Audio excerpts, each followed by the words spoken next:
right, now we got to talk about this Chris Hemsworth stuff because I was a little thrown back by this. Okay, so we got a report that let's see, Chris Hemsworth, GI Joe.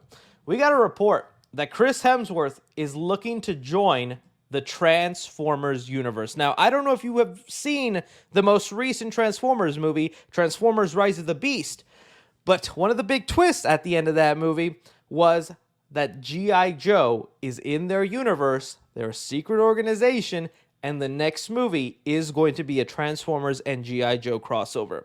Honestly, it's the smartest thing that they can do right now because G.I. Joe just has not been able to find that love in the movie sphere. They tried making the solo Snake Eyes movie. I was bored to tears with that movie. I'm sorry. Even though Snake Eyes is a cool character, did not like that movie. The Channing Tatum G.I. Joe, I thought it was fun. I thought it was fine. Not amazing, but I thought it was fine.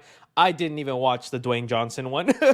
But I was like, audiences aren't responding. And I'm like, dude, I didn't even grow up with G.I. Joe. I have no nostalgia for G.I. Joe, but I'm like, even I can tell there is something there. If you just do it right, this could be big. And they can't do it right, so they're forced to team it up with Transformers. And I'm like, all right, let's see how that goes. They're going to do it. How else do you make it exciting? You cast Chris Hemsworth as one of the G.I. Joes. Now, if we're looking at a main G.I. Joe, because again, I didn't know anything. I thought G.I. Joe was just one guy. I didn't know it was a whole team. He would probably end up playing the character that Channing Tatum did in the first movie, which is like the main G.I. Joe, which I believe is Duke. So he would be this guy, Duke, kind of like the main G.I. Joe. And I was like, dude, you know what? That would excite me. That's a huge name to throw back in there. We haven't had a huge name like this part of Transformers since Mark Wahlberg. Since Mark Wahlberg joined in and was over there hitting Bud Lights, drinking them, and fighting Transformers off. That's the last time we had a huge star as part of the series. Didn't make those movies better, but it was still cool to have Mark Wahlberg in there, right?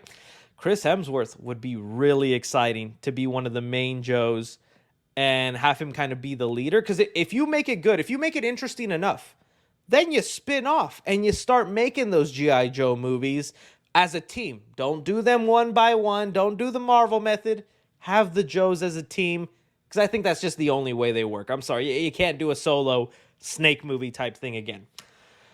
But then I also realized, oh my God, Chris Hemsworth right now is the voice of Optimus Prime. I completely forgot about that. He's going to be the voice of Optimus Prime in the new animated Transformers movie. And in fact, there's some good news with that because part of this announcement says here, look, this is exciting for people excited for Transformers 1.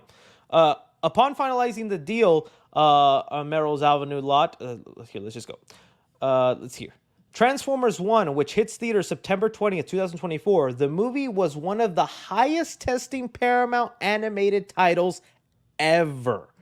And this is from Deadline, a real publication. They're saying the test screenings for Transformers 1, the animated movie with Chris Hemsworth, is one of their highest testing animated films of all time. Looks like they ended up, oh yeah, Orion Pax. My bad, okay, guys, jeez.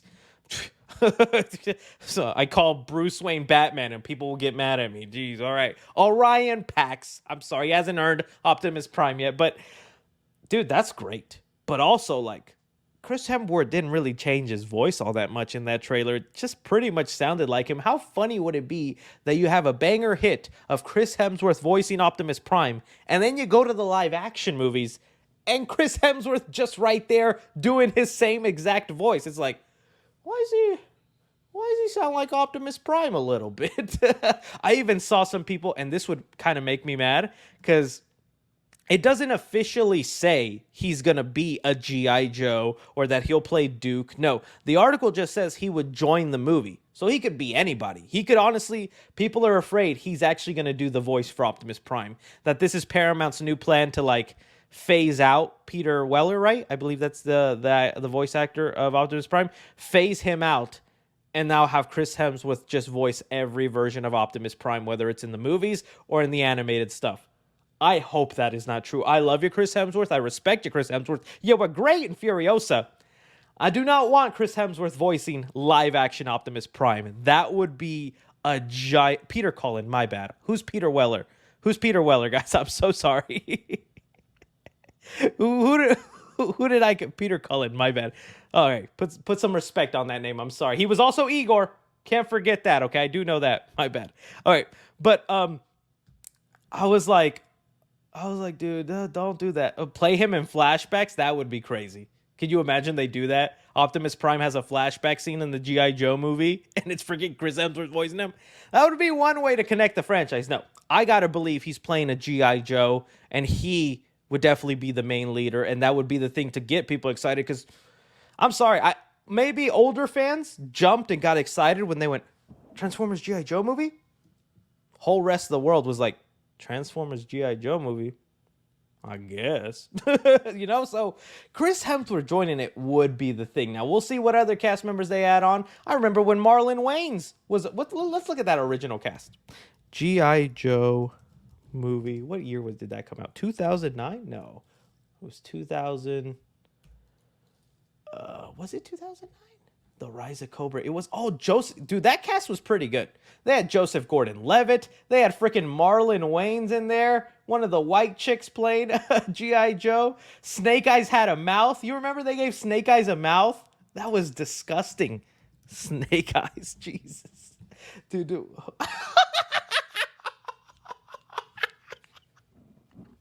Dude, what were they thinking? I don't even think it moves. He doesn't even talk.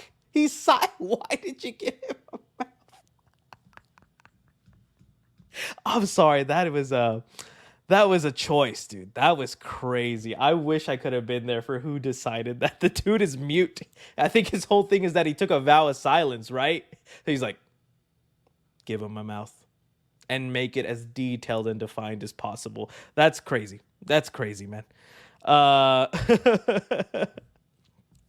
So, all right. Let me see here.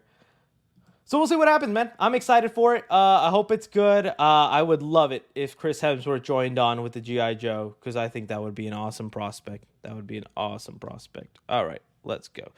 Let me just put sorry, guys. Put user timeout. Okay. All right, let's go now to the next story. What's the next story? Giancarlo Esposito. This one's just as funny to me. Wait till you see the sketch of this thing. Okay, so we had heard for a while, Gus. Giancarlo Esposito. Oh, there we go. Thank goodness. Okay, so Giancarlo Esposito was recently announced to be joining the MCU. Well, it wasn't really announced. He said it himself. He was like at a Comic-Con like a couple weeks ago, and they asked him, and he was like, you know what? Secret's out of... I'm tired of keeping this secret.